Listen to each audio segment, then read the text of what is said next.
Convido o Sr. Professor Christopher Bockmann, patrono do doutorando, a proferir o elogio ao Mestre João Cutileiro.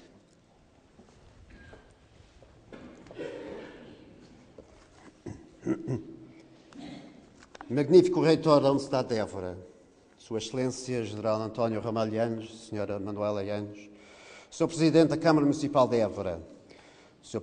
Representante da Embaixada da República de Moçambique, Sra. Representante da Embaixada da República de Angola, Sr. Presidente do Tribunal da Relação, Sr. Reitor da Universidade da Extremadura, excelentíssimas autoridades civis e militares, Sr. Diretor-Geral do Ensino Superior, Sr. Presidente da Associação Académica da Universidade de Évora, estimados colegas, alunos e funcionários, Mestre João Cutileiro, minhas senhoras e meus senhores.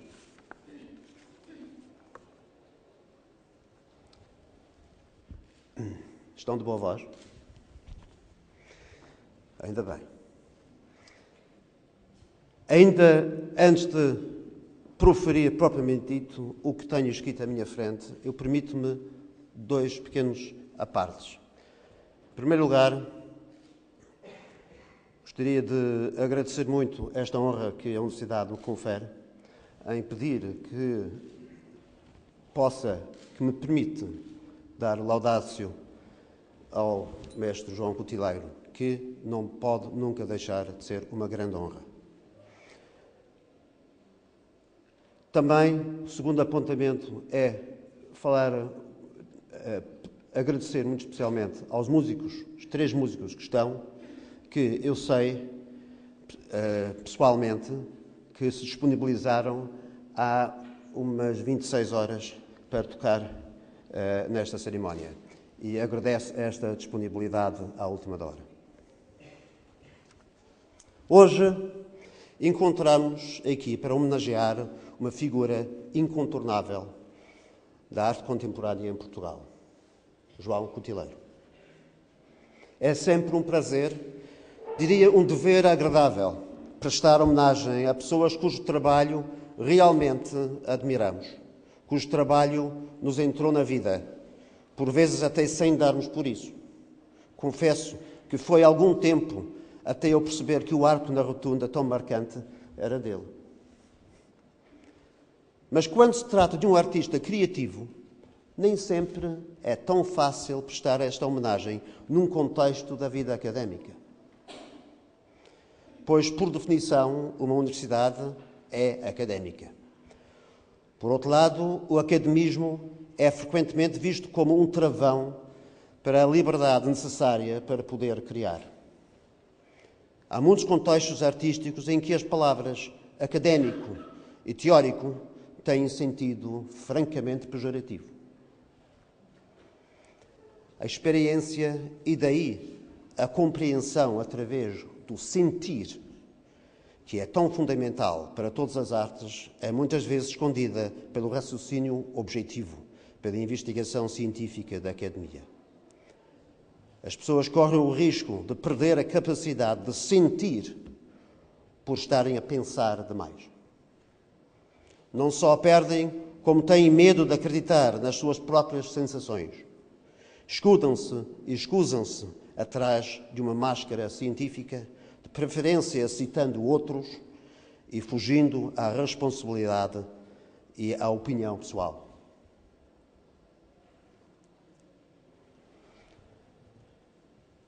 Em certo sentido, a apreciação da arte é como o fenómeno do orgasmo.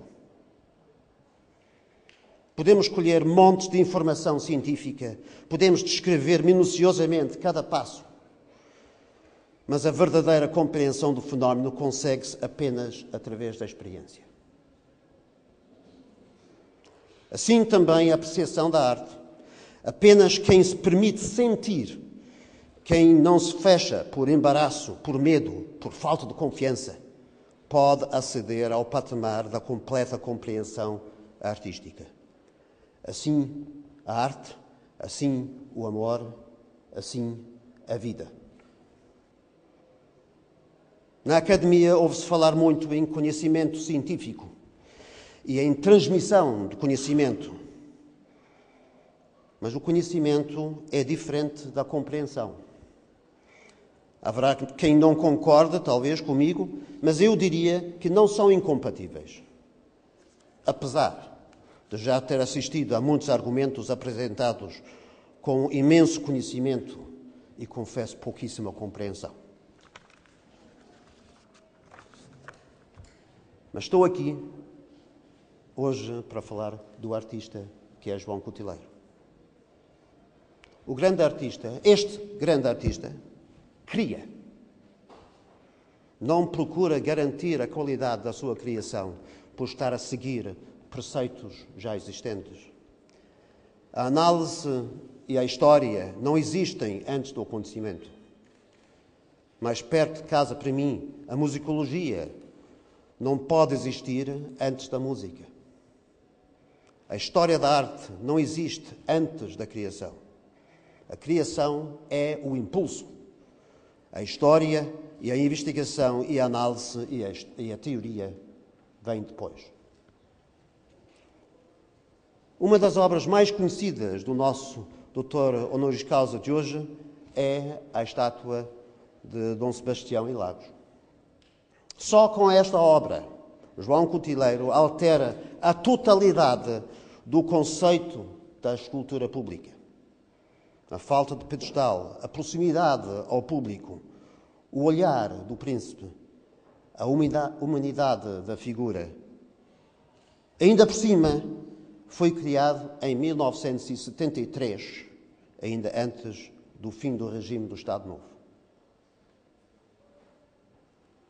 Vejam a visão e imaginem a energia e a confiança necessárias para colocar esta estátua na rua.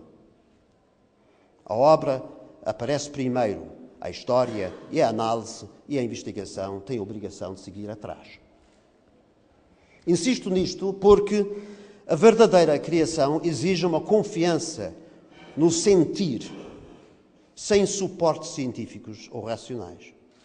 Esta confiança no sentir, por sua vez, exige uma energia colossal. Indubitavelmente, João Cutileiro tem esta energia. Indubitavelmente, João Cutileiro tem esta confiança. Ao longo da vida, tem produzido em quantidade tanta obra como praticamente qualquer outro artista, provavelmente mais. Ouço uma voz lá no corredor a comentar que a quantidade não é garantia da qualidade. Pois não, não é. Mas é sim indicação de energia.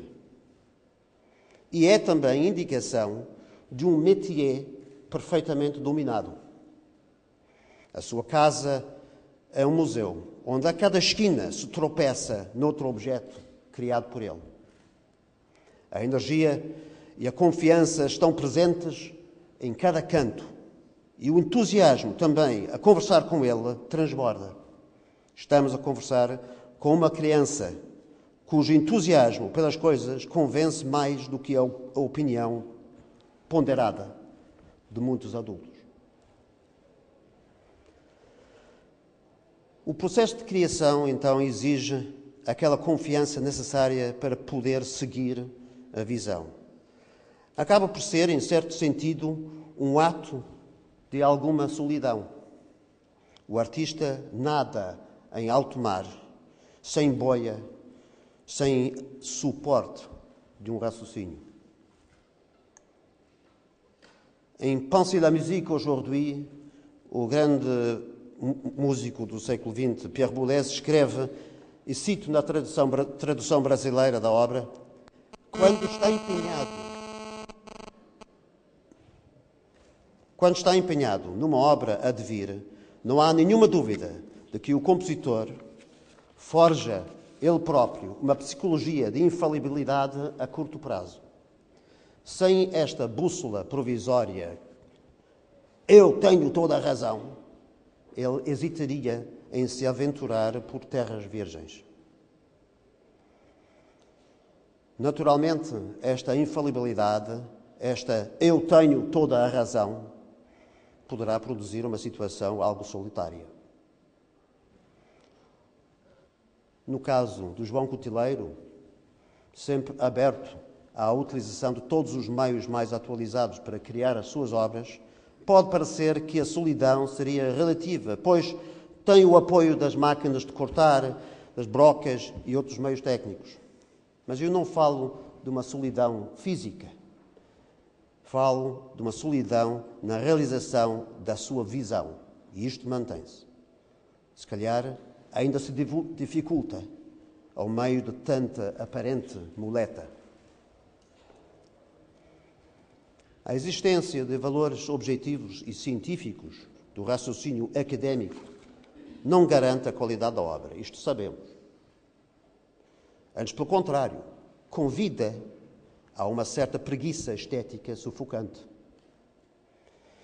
Mas o anti-academismo, a irreverência natural do artista, também não é em si garantia de qualidade. Antes, pelo contrário, convida à produção de obras vazias e efêmeras, a um nihilismo artístico. Mas João Cutileiro revela, por baixo da superfície irreverente, um verdadeiro conteúdo.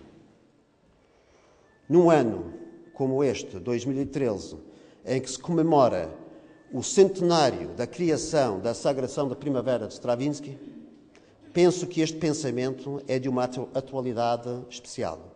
A primeira audição da obra pode ter provocado manifestações, mas a razão pela qual continuamos a ouvir a obra hoje em dia é o seu conteúdo intrínseco. A Academia tem tendência a valorizar a forma ou a aparência formal, o que é externamente analisável, o que pode ser cientificamente enquadrado e, por vezes, parece esquecer o conteúdo mesmo.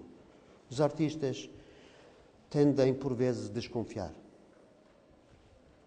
A desconfiança que frequentemente existe entre a academia e a arte tem levado, por vezes, à recusa da parte de artistas de condecorações institucionais. Lembramo-nos da reação de Jacques Prévert quando o poeta Louis Aragon recusou a Légion d'honneur. C'est très bien de la refuser, mais encore faudrait-il ne pas l'avoir méritée. Igualmente, a reação de Éric Satie, quando o compositor Maurice Ravel também recusou a Légion d'honneur. Ravel refuse la Légion d'honneur, mais toute sa musique l'accepte. Que insulto forte! Por acaso, a história deu a razão a Ravel. Em 1946, o dramaturgo irlandês George Bernard Shaw recusa a condecoração de Order of Merit e disse: "Merit in authorship can only be determined by the posthumous verdict of history." Quando estive na semana passada com João Cutileiro, perguntei-lhe se havia alguma obra pela qual reservava especial carinho. Respondeu-me ele que me ia responder à pergunta só depois de morrer. Não tenho pressa. Esta desconfiança mútua faz com que a relação entre a Academia e as artes seja, por vezes, um pouco difícil, ou, no mínimo, de incompreensão. A Academia quer acolher as artes porque uma falta de sensibilidade para com as artes indicaria uma falta de cultura, uma falta de finesse. Por outro lado, não deve ser demais, porque a irreverência que lá se encontra pode ser um perigo para os valores institucionais, pode ser desconfortável. Mas diria eu, aliás, penso que estou a citar, mas já não sei muito bem de onde, a vida começa a partir do momento em que saímos da nossa zona de conforto. E a arte é a vida. Olhando para o nosso doutorado honoris causa, ainda não doutorável, digamos, digo que não há figura na qual seja mais evidente que a arte é a vida e a vida é a arte. Que esta dupla é uma coisa só. Se três que são um só formam uma trindade, temos aqui talvez uma dindade. Se a palavra três forma trindade, a palavra disse deveria formar dindade, não é verdade? Tiago Cutileiro, filho do João, e por acaso neste momento o meu doutorando, contou-me que o pai nunca teve um espaço de trabalho separado do resto da casa, mas que a criação se espalhava pela casa toda. O espaço para a vida e o espaço para a arte é um só. Quando contei a um colega que eu tinha sido indicado para proferir o laudatio desta cerimónia, ele respondeu-me com um sorriso: será que o João Cutileiro se lembra de tirar as calças todos cheias de pó? Estou a ver que sim. Mas não me importava, senão. Hoje, e atrevo-me a falar em nome da Academia toda, o doutoramento honoris causa que a Universidade de Évora lhe pretende conferir é a indicação da nossa verdadeira admiração pelo seu trabalho. E como símbolo da falta de desconfiança que sentimos nesta universidade para com um artista, como símbolo da nossa intenção de fazer convergir a academia e a arte, de fazer também desta dupla uma dindade, tiro a minha gravata para o resto deste discurso.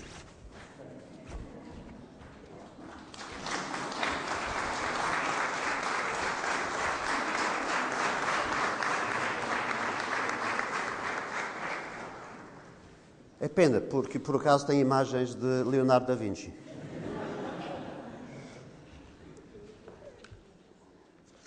Já vão alguns comentar: se este foi apenas a introdução ao discurso, desnecessariamente cumprida, diga-se de passagem, nunca saímos daqui. E quando é que o professor entra no esquema mais normal do resumo do currículo? Respondo: não vou. A introdução que ouviram é, na realidade, o essencial deste discurso. Agora entramos numa coda. Mas será uma coda talvez algo beethoveniana, ou seja, uma coda com conteúdo. Não vou procurar fazer comentários profundos sobre a obra de João Cutileiro. Eu sou músico. Há outros colegas que estariam muito melhor preparados para o fazer. Não quero apresentar aqui ideias em segunda mão.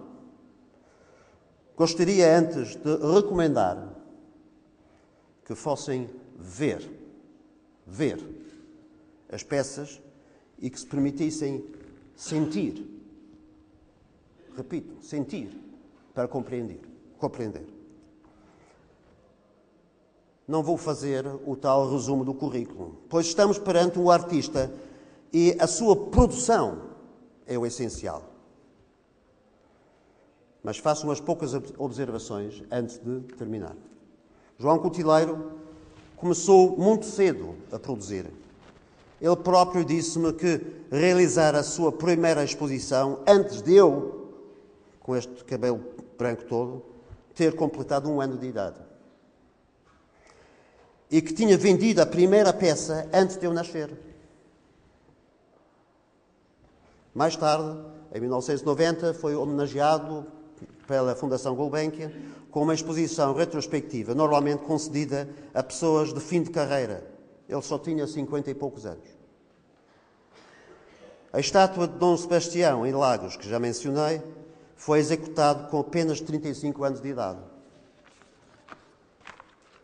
As coisas na vida de João Cutileiro aconteceram cedo e ainda hoje continuam a acontecer. De facto, a casa dele é um museu. É mais do que um museu. É um armazém de obras de arte de todos os tamanhos. A maioria são esculturas, mas há desenhos, há fotografias. Não há nenhuma parte de parede que não tenha um quadro ou outro objeto pendurado. Não há nenhuma parte do chão que não esteja a suportar mais outra escultura. Há uma sala de flores em pedra dedicadas à memória do fotógrafo Robert Mapplethwaite. Há uma parede inteira de fotografias do sexo da mulher, em homenagem à L'origine du monde, de Courbet. Presumo que as mulheres eram diferentes, mas não tive a oportunidade de fazer uma investigação científica sobre o assunto. Há peças escondidas em cantinhos escuros. Eu sentia que a falta das preocupações de uma exposição naturais numa galeria aumentava ainda mais este ar especial deste museu-armazém. Há de tudo, mas em especial a forma da mulher e a árvore parecem fontes de inspiração de preferência. A forma da mulher é comum também à escultura de Reg Butler, um professor seu na Inglaterra. Foi evidente a admiração com que João Cuteleiro falou deste escultor, por sua vez, igualmente, uma figura de irreverência. A forma da mulher tem sido um modelo inesgotável ao longo dos anos e certamente continuará a sê-lo. Cada peça tem a sua característica e a sua beleza.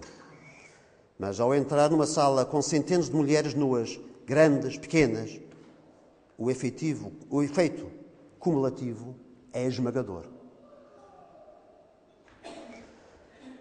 Esta quantidade de trabalho só seria possível com o artista que domina totalmente a sua técnica.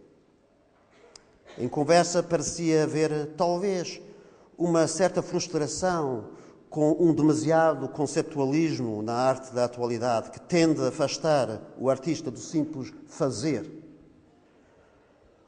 Uma pouca paciência, possivelmente, com artistas que têm medo de se sujar, de se envolver integralmente, até fisicamente, no processo criativo, que hesitam em pôr as mãos na massa.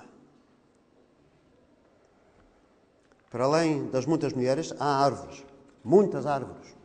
Árvores com folhas, árvores com fruta, também aqui grandes e pequenas. Árvores que surpreendem pela riqueza das cores das pedras diferentes utilizadas. Não são sempre pedras portuguesas, mas João Cuteleiro soube muito bem aproveitar a enorme variedade de pedras nacionais e regionais e, neste sentido, tem de vez em quando sido apresentado como embaixador nacional. João Cuteleiro, muito cedo, rodeou-se de todo o tipo de máquinas de cortar pedra. Que seja bem-vindo qualquer dispositivo moderno que possa acelerar, facilitar e influenciar o processo. Será o ato de deixar para trás o cinzel e o martelo indicação de uma certa impaciência? Naturalmente, por sua vez, o uso das máquinas marca fortemente as formas. Parece-me que a forma natural da pedra e a forma do trabalho, muitas vezes resultado de uma intervenção bastante violenta, imaginamos o som da máquina ao olhar para a peça. Estas duas coisas, a forma natural da pedra, a forma do trabalho, criam uma dinâmica visual de um real movimento. Saí da casa dele, passada 1h30, com sentimentos vários. Ainda bem que não tinha que conversar com ninguém naquele momento. Passei mais de 1 hora no carro sozinho. Por um lado, senti-me altamente tocado e honrado por uma enorme generosidade. Senti-me arrasado pela experiência de ter passado por esta quantidade de estímulos visuais. Eu sabia que tinha de estar em Lisboa a determinada hora, mas o tempo se tinha paralisado. Já não existia nada. A fome se esquecia. O telefone desaparecia. Os problemas da Escola de Artes eram irrelevantes. Por um minuto. Não existia nada. Mas existia tudo. A capacidade de criar este estado de alma é a verdadeira arte. Portanto, hoje encontramos aqui para homenagear uma figura incontornável da arte contemporânea em Portugal, João Cuteleiro. João, obrigado pelo seu trabalho que enriqueceu a vida de todos nós e que vai continuar a enriquecer as vidas dos nossos filhos.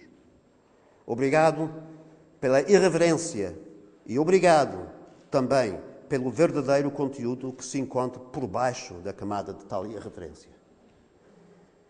Esta homenagem presta-se com a profunda admiração da Universidade de Évora, com uma sensação de justiça para com um artista, para com a arte, com um agradecimento pelo pontapé estético que nos tem dado ao longo dos anos, mas, acima de tudo, com amor.